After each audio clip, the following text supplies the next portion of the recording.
Hello everyone, welcome back to my channel Score Max. Class 10th Math NCERT chapter हो जाए pair of linear equation exercise 3.2 question number third का last है 6 question है 1 से लेकर 5 तक हमने क्वेश्चन बना दिए। इसमें ये लास्ट क्वेश्चन 6 है, इसको भी सब्स्टिट्यूशन मेथड से ही करना है। क्वेश्चन आप एनसीईआरटी का बुक देख लीजिएगा। देखिए इसमें क्या कहता है, एज में बहुत कन्फ्यूजन है, बच्चे लोगों को बहुत ज़्यादा डाउट है। देखिए हम कितना आराम से आप लोग को समझाते हैं, खाली मेरे ध्यान दीजिएगा वर्ड को। 5 ईयर हेंस मतलब क्या समझ रहे हैं, 5 ईयर हेंस का मतलब 5 साल बाद का बात कर रहा है।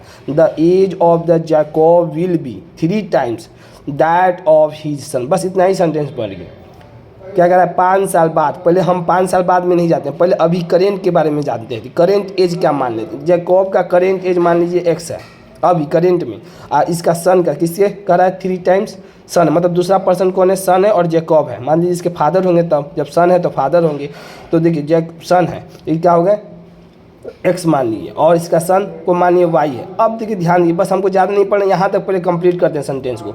5 ईयर हेंस का मतलब होता है 5 साल बाद। The age of Jacob will be the 3 times किससे, दैट ऑफ हिज सन, तिगुना है अपने बेटे से। देख तो पहले हम क्या करें, एक्स और वाई मान लिए करेंट है। अब 5 साल बाद आते हैं, तो इसमें क्या करें 5 साल जोड़ दे। तो 5 साल बाद करें तो इसका मतलब 5 साल तो बढ़ गया। आगे फ्यूचर का बात करें तो मान लीजिए एक्स माने हैं, तो इसमें 5 जोड़ दिए, इसका भी 5 साल बढ़ गया, और इसमें भी इसके सन में भी y + 5। बस यही करना है, सेंटेंस में यही कह रहा है कि 5 साल बाद। तो वही किए कि 5 साल बाद करेंट मान लिए, अब 5 साल बाद कर रहा है, तो x + 5 इसमें भी जोड़ दिए, और इसका भी एज बढ़ जाएगा, इसके सन का भी एज बढ़ेगा 5 साल बाद में।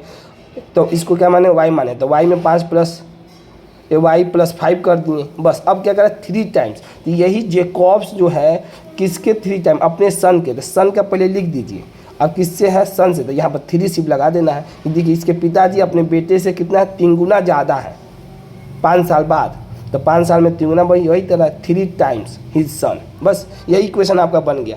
यहाँ पर देखिए 5 साल पहले करेंट एज मान लिए, फिर उसमें 5 जोड़ देना है, क्योंकि 5 साल बाद का बात करें तो दोनों में, बेटे में भी बढ़ेगा, उसके फादर में भी बढ़ेगा। और क्वेश्चन में करा कि 3 टाइम्स कौन है, करा है कि जैकब मतलब उसके फादर 3 टाइम्स है, कितना अपने बेटे से 3 गुना है। तो 5 साल बाद अपने बेटे से कितने होंगे, उसके पिताजी 3 गुना है, तो 3 से मल्टीप्लाई कर दिए। बस अब देखिए x + 5 बराबर, इसमें दोनों में मल्टीप्लाई कर दिए, 3y + 15 हो जाएगा, x + 5 हो जाएगा 3y + 15।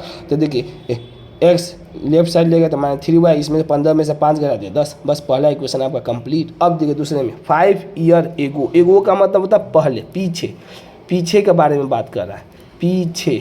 हेंस का मतलब होता है आगे, आगे, इसका मतलब होता है आगे, इसका मतलब पीछे, 5 साल पहले। तो मान लीजिए करेंट एज कितना, वही यही करेंट एज से ही स्टार्ट करेंगे, x है और करेंट एज y। 5 साल पीछे का मतलब माइनस, हमेशा ध्यान दें, पीछे जाना है तो माइनस।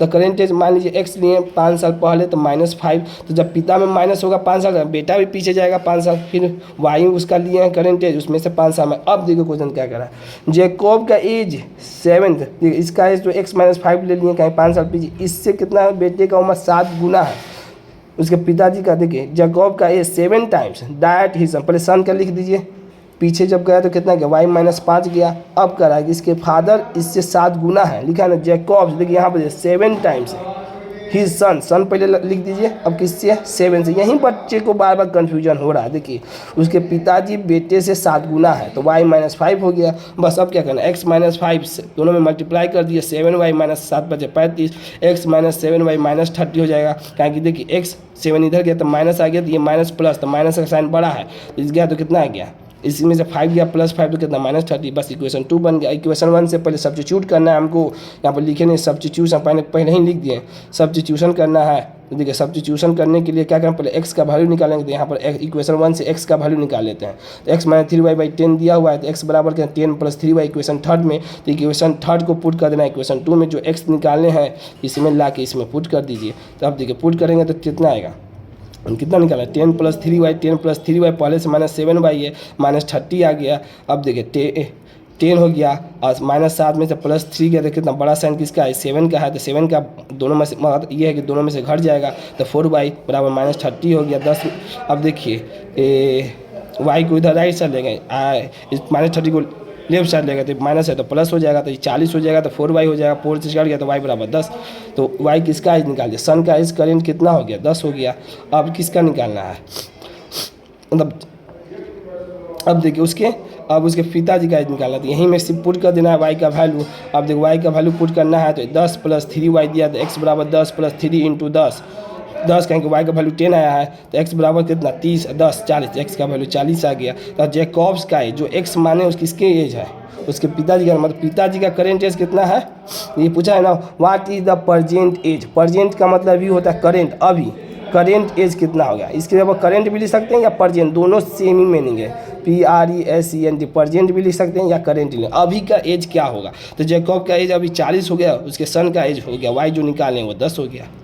अभी भी डाउट होगा तो कमेंट सेक्शन में इसी तरह ज़्यादा से ज़्यादा डाउट पूछ सकते हैं। अगर वीडियो पसंद आई हो तो इसे लाइक करें, अपने दोस्तों के साथ शेयर करें और चैनल को सब्सक्राइब करना ना भूलें। Thank you so much.